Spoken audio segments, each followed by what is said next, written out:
The first 4 times you see comics, they'll be doing their own stuff. Then they come back a second time as each other. So up first as themselves. Please put your hands together, raise your reed. Give as much love as you can for the wonderful Jay Handley!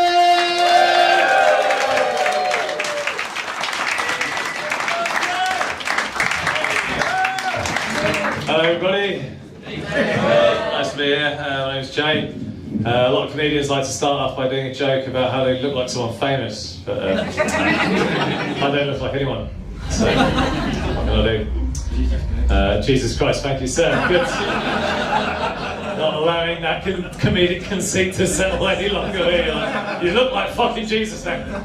Get on with it. No, it's fine. I enjoy looking like Jesus. I've got some pranks I like to play. I like to go, when I'm going flying, you know, I go through the airport. I like to, before I go through the metal detectors, just hide a little coin in my shoe. Yeah, so that way, when I set off the metal detectors, they have to search me standing like this. And then when they look in my shoes, it looks like they're washing my feet. It's great. But anyway, you guys seem like a nice bunch of people. I'm an alright sort of person myself. I'm alright. I'm maybe a bit needy, like that's a fault that I have about myself, you know. I don't know if anyone can empathise with this, right? But you know when you're on the bus, right, and there's someone sat next to you, but then the bus gets less busy and that person then gets up and sits in the freshly available seat. Does anyone else feel spurned? Well, I do. I'll be sitting there going, I can change. Just come back. This beautiful thing happened the other day, right? This guy was sitting next to me, seat became available, he was up like a flash to go and sit in it, but exactly at the same time, this other guy further down the bus got up to sit in it as well, and they both reached it at the same moment, and instead of suffering the indignity of going back to their respective seats, they just sat down next to each other. Absolutely made my day. I was like, you two deserve each other. You know, because I could never spurn anyone, right? If I was sitting next to any of you guys on the bus, I'd be in it, you know, till destination do us part. I'm committed. But this can get awkward. It's on the top deck of a bus recently, sat next to this dude, seats were becoming available. I was like, nah, you're sound, mate. Happy here. But then more and more seats became available, until it was just us two. Just sat next to each other on the top of this bus. Luckily, it didn't get too awkward because he tapped me on the shoulder. I was like, mate, it's my stop. I was like, all right, sound. A few stops later, it's my stop. I get up, go downstairs, and the fucker was sitting downstairs. Couldn't even meet my eye. Yeah, so I just sat next to him again. I'm trying my best to grow up and all that and evolve as a human being. I have a girlfriend. She's very nice. She's a teacher. My girlfriend, yeah. Believe it or not, she teaches religious studies. Which does make me wonder. Like, why are you with me? Why do you always have to tie me to the bed? What are you getting out there? Yeah, she's called Mary as well. Nice lady, she's a great lady. We've been together for 7 years now, and you learn a lot about a person in 7 years. Like, she's got some quirks and habits that I didn't realise at the start of our relationship. Like, she's got this one habit, right? I don't know if any of the ladies in the room might share this particular habit, right? But she's got this one habit where she'll just randomly, out of nowhere, just tell me secrets that her friends have told her about their partners. Do this thing? Do don't you? Absolute piece of shit. Disgraceful behaviour, right? Because we men, right, we meet you women, we fall in love with you. We think to ourselves, oh my god, this woman, she's perfect. I can trust her with the very darkest parts of my soul. And you fuckers just go, yes, trust me. Gobble up all of our secrets and then just vomit them out to your friends at the weekend. They don't give a shit about our secrets. They'll just tell everyone they fucking know. Like, my girlfriend out of nowhere the other day just went, hey Jay, you know my friend Denise? I was like, yeah, I know Denise. And she's like, well, you know her new boyfriend John? He has erectile dysfunction. I was like, why are you telling me this? It's probably a dark secret he carries around like a weight on his soul. Like, why would you tell me that about John? Like, what if I meet him? What am I going to say to him? She's like, it's fine. You'll never meet John. So anyway, 2 weeks later, I met John. It's always tricky to meet someone for the first time. It's even worse when all that's going through your head when you meet them is your dick doesn't work. That's his hand I'm shaking. Not just a typical bloke going, doesn't work, eh? I can fix it. The power of Christ compels me. Bless you guys. You're a lovely crowd, man. My name is Jay Handley. See you again in a bit. Take care. Bye-bye.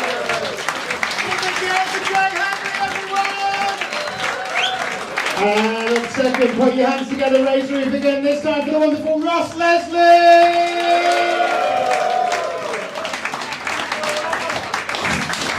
Yeah, hey guys, how you doing? You alright?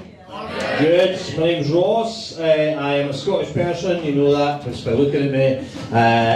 Because this is a very Scottish looking, overweight, bald guy with a ginger beard. We kind of all look like this. Like I can unlock 4 of my friends' phones.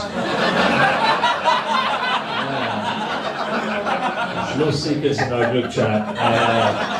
Those 4 and my sisters. It is handsome woman. I'm a parent as well. I've got 4 children, which is too many. I normally ask like if an audience can match or beat that number. I asked that one time gigging in Glasgow, and the guy just went, "Yeah, I can beat your 4 kids." And that was the end of his sentence. I was like, "Okay, cool, good to know." I can't have any more kids, that's me done, kids-wise, because I've got a vasectomy. You've got to treat yourself now and again. I got a vasectomy because my youngest, he's 12 now, he's what me and my wife refer to as unexpected. Some people say accident, we don't like to say accident because accident implies that nobody was to blame. And somebody was to blame, that somebody was Jack Daniels. But it worked too well, we like him. Now, when you live in Scotland, you have to get a vasectomy done, you have to go to your GP to get a referral. First of all, they give you a psychological assessment, check that you're ready for it, you're not going to change your mind or nothing like that. I just went in and sat down and said, "Look, this is kid number 4, we drive a Ford Focus. We're going to have to leave one kid behind every time we leave the house as things stand. Can I please go on the list?" It's like, that's fine, you go on. See, he says you'll be on the waiting list for about 18 months, a bit of a backlog. So that's fine. My son will be born. Later on, I'll get my vasectomy done. But what happened, right, was the day after he was born, I got a phone call to say there'd been a cancellation. Did I fancy coming in the following day to get my vasectomy done? Because I was quite tempted by that. I was already off work. I thought it was quite convenient to take more time off work.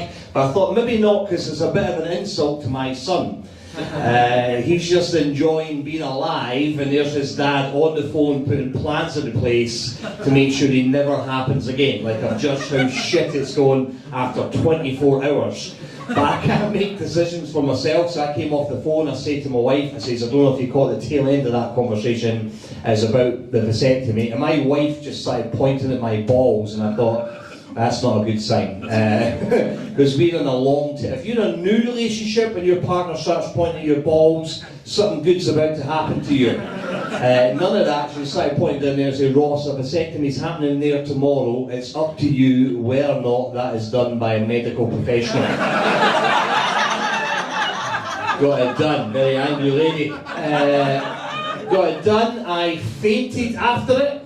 Yeah, it's embarrassing. I'm the only man in the world who did. It's a very minor procedure, but I fainted after it. In my defence though, they don't do that much for pain relief. Like, I was looking for an epidural, or gas and air, the good stuff my wife got the day before. None of that. All they did was rub some anaesthetic gel on my ball bag. That's all they did. If I'm being honest, I was probably going to do that anyway. That's what I do on a Friday. I got revived after it. Basically, the nurse took me away from the CCTV and started slapping my face. She gave me lots of advice. She says, go home, take some painkillers, put some ice down there, relax, put your feet up. And when you get home, make sure you do this, and you do it every day, and that is change your underwear. And I went, is there a medical reason for that? And she just went, no, it's disgusting if you don't. I was like, calm down, okay, stop spitting in my face. She told me, I was a wee bit worried about swelling, because my friend had done me about a swelling issue afterwards. I says, what happens if that happens to me? What do I do? And she says, don't worry about it, it's quite rare, it's going to be fine, but if it does swell up, gets bigger, gets like the size of a peach, take some more painkillers.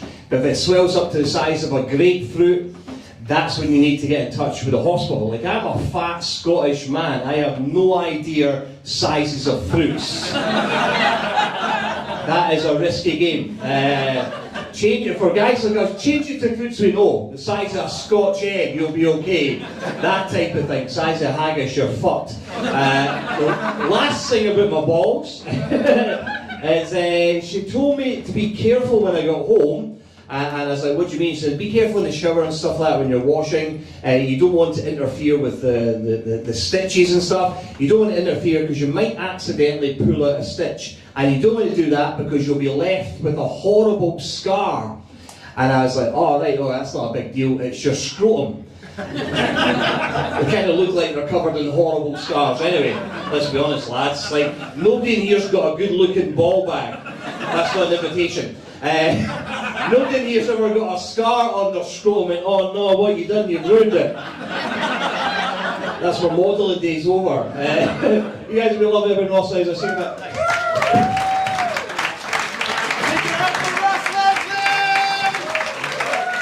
Let's keep it going again. Give it up for the wonderful Will Davies.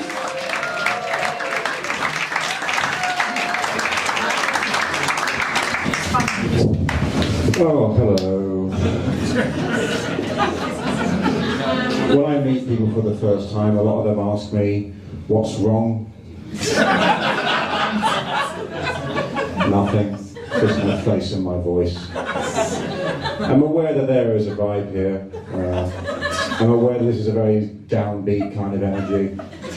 Probably not what you want from a comedian, really. You're probably not used to hearing jokes from a voice like this. This is normally a voice that gives you bad news. Stuff like, no, I'm sorry, the buffet is closed now.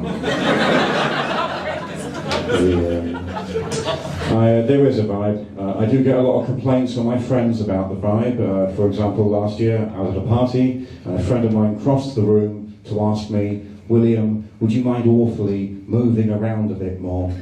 Because when you stand there staring into space for hours at a time, it does feel a lot like I hit you with my car. And you come back to haunt me. There was also a vote in the group chat recently to ban me from standing in the rain for too long. Which apparently is also too sad. And a little bit too much like those RSPCA adverts, where they've abandoned a dog by the side of the road. Although according to some of my friends, in this case, the dog deserves it. So there is a vibe. People are too ready to tell me that there's a weird vibe with me. For example, I went to see the illusionist Derren Brown last year. He picked me out of a dark and crowded theatre and pointed at me in the 7th row and just went, creepy. I don't know if anyone here has ever been bullied by a wizard before. Especially not in full view of the public. Very difficult to recover from that. There's a real power imbalance, particularly where he has powers. It's very difficult to come back from. I do consider myself a sort of very awkward person, but I do like to refer to myself as a social butterfly. Not even the joke part of the joke.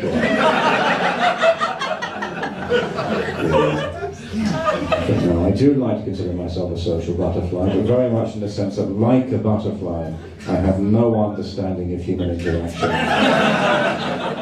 And if you touch me, I will die.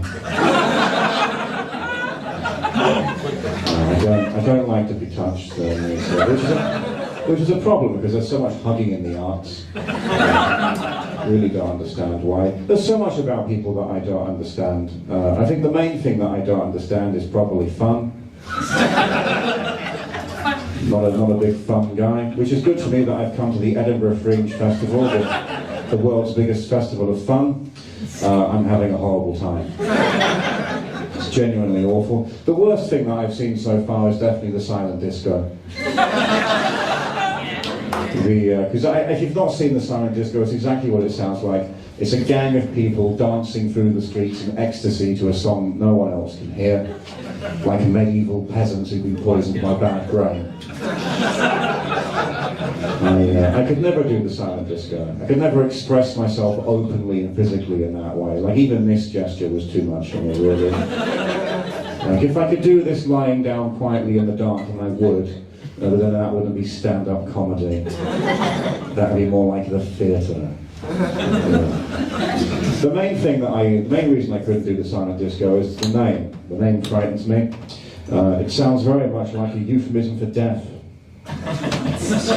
It's like, oh, how's your Auntie Joyce? Yes, it's very sad. She's gone to join the silent disco now.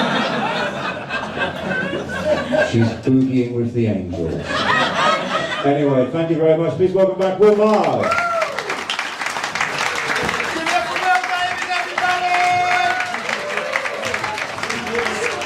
Okay, one act left to go before we mix things up, so please put your hands together, raise your roof for the wonderful Stephen Carlin!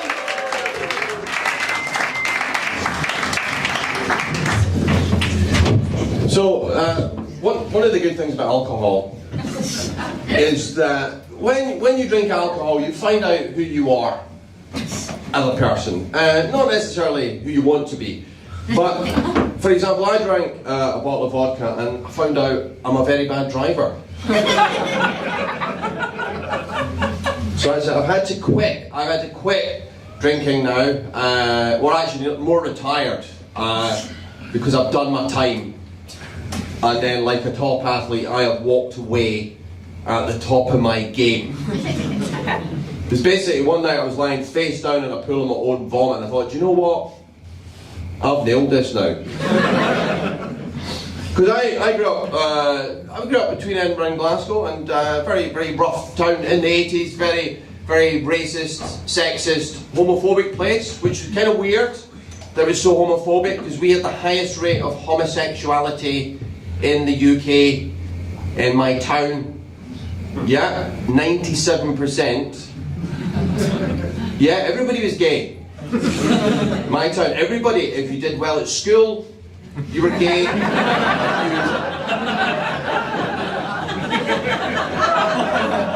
Didn't like football, you were gay. If you fucked men, gay. Also, if you liked women, total bender. So very difficult to not be gay. We were all gay by default, really. I mean, I was gay, certainly, with this tracksuit, and my dad was gay, and his father before him, so everyone was gay, except the Catholic priest was not gay. Everybody else was, yeah, you know, and some people can struggle with their sexuality, but we didn't, because we had a guy in charge of if you were gay or not. So you didn't have to worry about it, because he decided, Greg Russell, yeah, he would tell you, he wouldn't tell you in person, but he would shout it from a moving car. You know, so you'd just be sort of minding your own business, and you just, when you're gay, and oh really, I thought I was just riding my bike. But apparently I'm gay, and then I must have been good because I was promoted. I was eventually appointed. I was like, he promoted me to the head gay of the yeah, it was gay management, and then he promoted me again. Then I was appointed. Have you heard of this position? A gay lord. The highest honour that can come to a British gay person. Yeah, do you know the feudal hierarchy in Britain? There's like at the top there's King Charles, right? He's not gay because he's not a queen, and then underneath that is a House of Lords, and I'm the member for gay. I don't know if you've met somebody from the House of Lords before, but I am a member of the House of Lords. I mean, they won't let me in. I've been down to Parliament in London, and I've knocked on the door going, let me in! I'm a gay lord, you motherfuckers. But they just call security. This is why I moved to London, because we didn't have any gay clubs in my town. Despite the fact that we had the highest rate of homosexuality, no gay infrastructure. It's weird, isn't it? I had to go to Soho Square in London to get a decent gay club. There's this club, Soho Square Gay Club. It's got 6 floors of gay club. 6, and it gets more gay as you go up it. On the international scale of gayness, right? Yes, the ground floor, to be honest, is a bit of a disappointment. And then you go up a level and it's like, now we're cooking. Like 8 gay plus, super unleaded gay, gay plus 5,000, and then right at the top, craft beer. And, yeah, very gay up there, very gay. I mean, you know, because I was very naive at the time. I was, I was only 18. I didn't know anything. Some of the stuff on that top floor shocked me. I mean, some of those people were sex gay. You know, I mean, they weren't just reading a book gay. I mean, some of them were gay. You know, I mean, weren't just past their exam school. I mean, some of them were like homosexual gay. Some of them were having like sex with the same gender gay, and it blew my mind. I thought, I don't think I'm gay at all. Actually, I think there's been a terrible mistake. I'm a closet heterosexual. I don't think my family's gay. The news will kill them. And I had to go back to Scotland to tell my family they weren't gay. I had to make my dad come out to me as not gay. I had to sit him down, I had to take his limp wrist in my hand and go, listen honey, we are not gay. Hi guys, I'm Stephen Carlin. I'll see you in a minute. Thanks very much.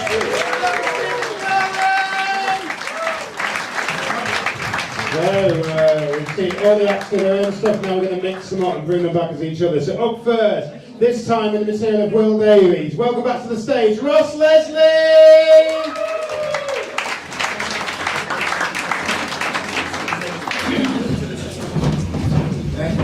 Hello.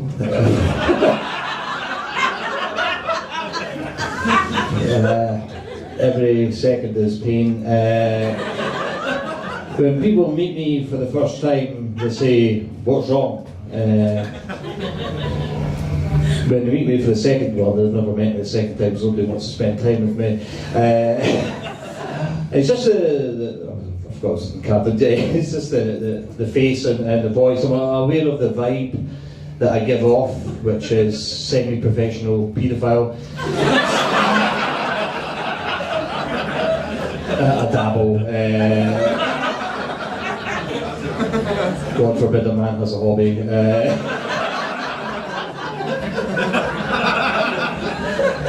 But I'm aware it's not the kind of voice you hear telling jokes. It's the kind of voice you'd hear getting bad news, like the buffet's closed, and I do.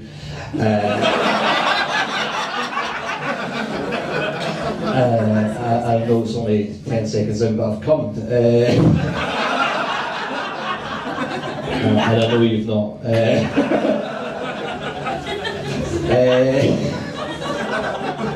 I get complaints when I go to a party, which is unbelievable that I've been invited to a party.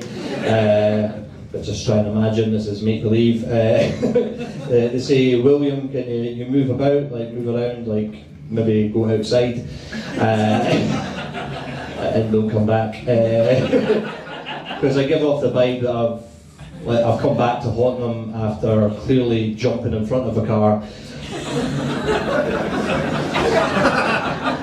I thought we got a better laugh, okay.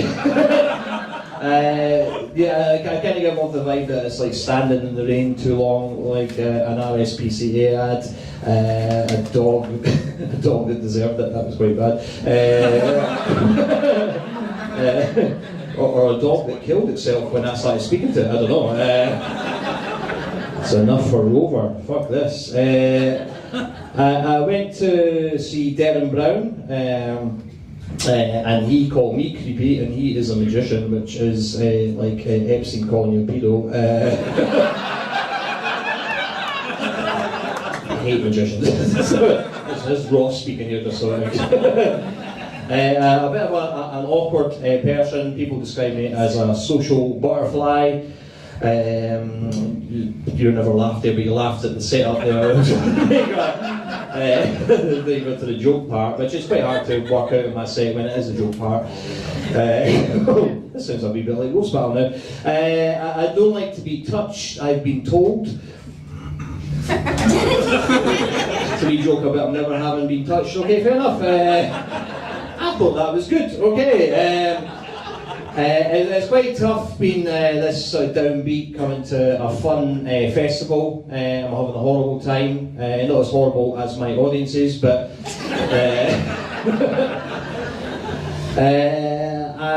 we've got silent disco, as we're finishing on silent disco. You know all about silent disco. It's people dance the street not being very silent. Silent disco is a euphemism for, it sounds like a euphemism for death. And I have a silent disco at every single one of my gigs at this Fringe. There you go. Thank you very much.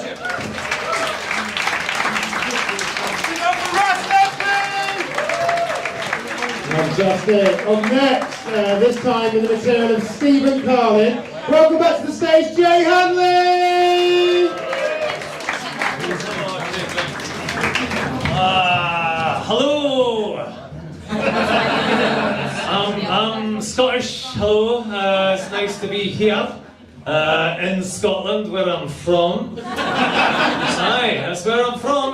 Born and raised in Bonnie, Scotland, that's where I'm from. And I tell you what, I was raised in the traditional Scottish manner, in that I was raised to be an alcoholic. and it was amazing drinking. Oh, I used to love drinking so much, you know, because it taught you who you are, you know, it shows you your true self. Yeah, and my true self is a terrible driver. That's what I've learned. Aye, a little joke there to start us off there, yeah. Get us all on board right at the start of the set there. No, I don't want to offend anyone. I know I'm in Scotland, but I don't want to offend you, but I did actually quit drinking. Oh, what a fucking cunty thing to do that is. Aye. Quit drinking because basically I got too good. One clap, thank you, sir. I got too good at drinking. I was the best drinker in all of fucking Scotland. I peaked in my youth. I peaked, ironically, in the gutter. That's where I peaked, surrounded by my own vomit. I thought, I fucking nailed this. I'm getting out. Yeah, I'm quitting at the top like the Khabib Nurmagomedov of alcoholism. There we go. Should have picked a more popular reference there, but anyway, that was it's a solid reference for four of you. Aye. Scotland, anyway, what was I saying? I was gay growing up. I was very gay, because I lived in the gayest city in all of town of all of village of all of Scotland. I was the gayest village, and it was gay because everyone was gay. There was a man in the village, he told everyone he was gay. What was the guy's name? I remember it. His name was Ronald McTavish, and he would tell everyone they were gay by shooting it at them from his car window. You were gay if you didn't like football, you were gay if you fucked men as well, that would make you very gay, and you were gay if you did well at school. And that's the gayest thing you could do, is get good grades. The only person in my whole village who wasn't gay was the priest, if you would believe that. Aye. I know, the irony. Yeah, you'd think that would be the gayest person in the village, but no, not our priest. He only fucked little girls. He was a straight paedophile. The straightest paedophile you ever did see. No. Ronald McTavish, I remember him, the man who told everyone they were gay. He actually promoted me. Yeah, he told me I was the lord of all the gays, a gay lord, which means I was able to sit in the other place in the British Parliament, you know, because the king anointed me as a lord of all the gays, and he does that by sticking one of his giant fucking fingers up your arse. That's how he does that. That's how he does it. And I became member for gay. No. I moved to London, of course I did. I moved to London to be gay. That's why I did it. There's clubs for gay people in London. There was one huge club, many stories high. The farther up the club you went, the more gay you got. You started up, it was like gay. That was the bottom end gay. And then you went up to gay plus. Then you were like super unleaded gay, then diesel gay, then Tesla gay. Then kerosene gay at the top, and then craft beer at the very end there, because as we all know, that's the gayest thing in the whole world. Craft beer, IP gay, that's what I call it, IP gays. Anywho, still Scottish, I was shocked to discover actually in this gay club, There were some people who were gay in a way I hadn't expected. Some people I thought, oh, maybe I'll meet some people who got good GCSEs. Maybe I'll meet some people who don't like football. But it turned out I met a load of people who like sticking their cocks right up each other's asses. That was actual true gay. I thought, fucking hell, I'm going to go back to my village and tell everyone they're not actually gay. And I went back to my village and I sat my dad down first. I was like, Dad, you're nae gay. And my dad said, I am fucking gay. I'm gay as fuck. And I said, no, you're not, Dad. I've been to London. And he's like, I'm gay as fuck. I'm fucking Ronald McTavish in his Harley. Thank you very much.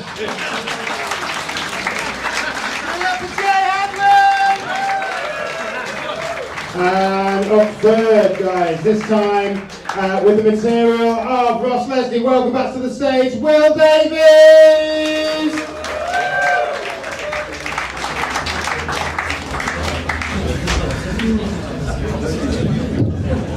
Hello, it's me, the most Scottish man alive. You can tell because of my trademark Scottish boldness.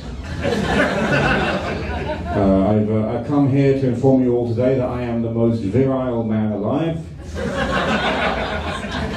I've got a small platoon of children who I've trained endlessly to be able to take down the strongest man in Glasgow. I hunt people through the streets with my pack of toddlers. They are becoming too strong for me. They've got a taste for human flesh now. God help us all if they ever escape.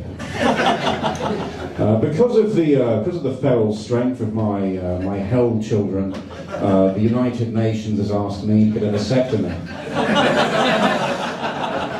which I acquiesced to. I went to see the doctor and I showed him what we were working with, and he said this would be a very minor procedure.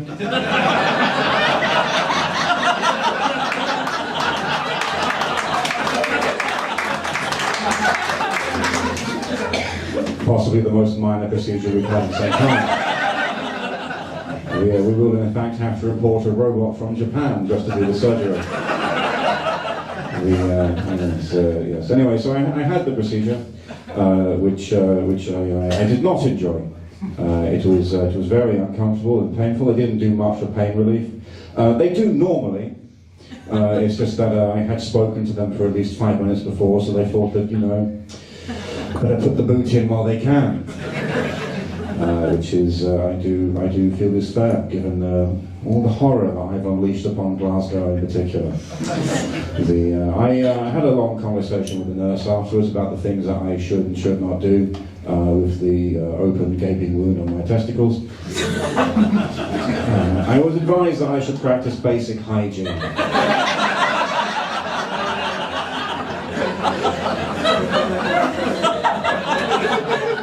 Which was a concern for me because I'm still to this day wearing the family underpants, which were passed down to me by my father, and from his father to him, and from his father to him, and from his father to him, who originally hewed them out of some woad he found by the side of a crack. If you're not familiar with woad, it's a traditional Celtic building material made of shit and hay. Perhaps I should have heeded the nurse's advice because they were worried that my testicles might become scarred. They have. It looks like Harvey Dent down there. It's genuinely upsetting. One is perfectly smooth, like a billiard ball, and the other is gnarled and sort of scarred, like a Scotch egg. And they said to me, Mr. Headley, you have to be very careful in the shower, because if you, the most Scottish man ever born, catch sight of your Scotch egg testicle, there's a slight chance that you might just eat it.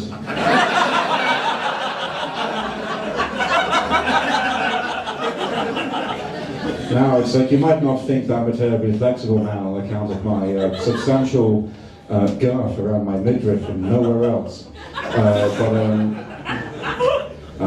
In a drunken fit, I did manage it. And I'll tell you, I discovered something interesting. It was not only like a Scotch egg in appearance, but also in substance. Someone had been round in the night and swapped them out, like a creepy Indiana Jones. So if you have seen my spare testicle rolling around the streets of Edinburgh, please let me know, because the power it contains is a danger to us all. My incredibly violent sperm.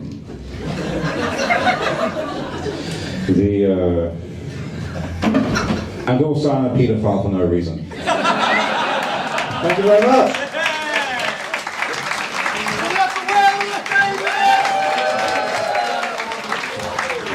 Brings us to our final performance, this time in the material of Jay Handley. Welcome back to the stage, Stephen Carlin!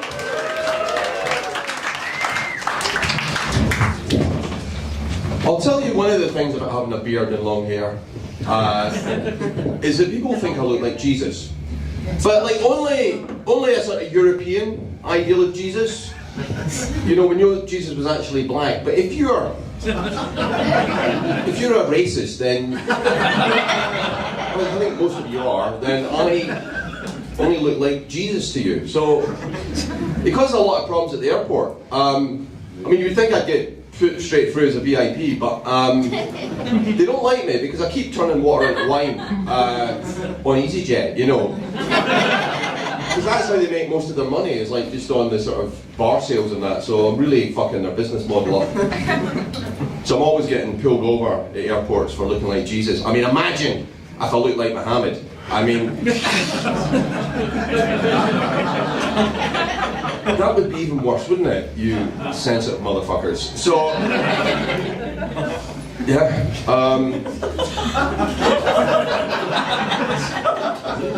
last night of the phone has been touchy. Anyway, I don't always travel on the planes because I sometimes travel on buses, and yeah, there's a nice link there with different mode of transport. You probably think, oh, he's the Messiah, he's slumming it, but actually, no, because I used to travel on donkeys, so for me that's an upgrade, yeah. I was going to travel on a donkey, but it had been cancelled by engineering works, and I was on a donkey replacement bus service at the time. I like, one of the good things about buses, they're better than donkeys because it's more difficult to stop people on a donkey, you know, because but you can really stop people on, have you noticed that? You can really stop people on buses. I mean, I like nothing better than to go on a bus and just me and one other person and sit right next to them. and usually get then arrested, but I'm like, what the fuck are you going to do, police officer? I've already been crucified. I mean, a fine doesn't even touch the sides as far as I'm concerned. So that's how I met my now girlfriend as well. Yeah, she's an RE teacher. Yeah, so she's an expert in me. She studied me, and she. I remember the first time we went on a date. She went, "Tell me about yourself," and I'm like, "Well, you tell me if you're such an expert." Yeah, her name's Mary, which is weird because actually Mary was also Jesus' mum. So I'm not quite sure what's going on here, but it is quite incestuous. I'm actually fucking my own mother, actually. Yeah. Yeah, Mary. I'll tell you something about women though. They're fucking disloyal, aren't they? I mean, really.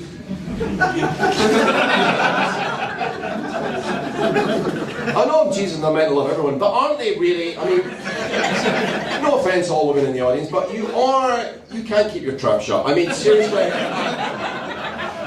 You know, even though like all my secrets are in the Bible anyway, so I don't have any, but really, hey, do you know why I had 12 apostles and they were all men? Because you can't keep secrets, right? That's why. Why has there never been a woman pope? Because you keep gossiping, right? Can't fix anything. Anyway, my wife / mother / girlfriend, she was gossiping the other day, of course. Do you remember Denise? Do you remember her? You remember Denise? She goes out with John. He can't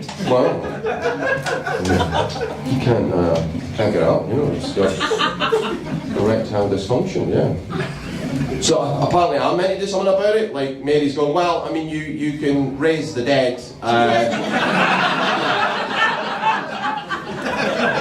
There's one little cock, really. And I'm like, wait, you don't know anything. I said, you know what? I will raise his penis, but it's not going to be as much fun as you think it is, because I think you're expecting some sort of simple medical procedure, but basically I'm going to have to nail his cock to a bit of wood. Well, actually, first of all, his cock's going to have to drag this bit of wood through the city centre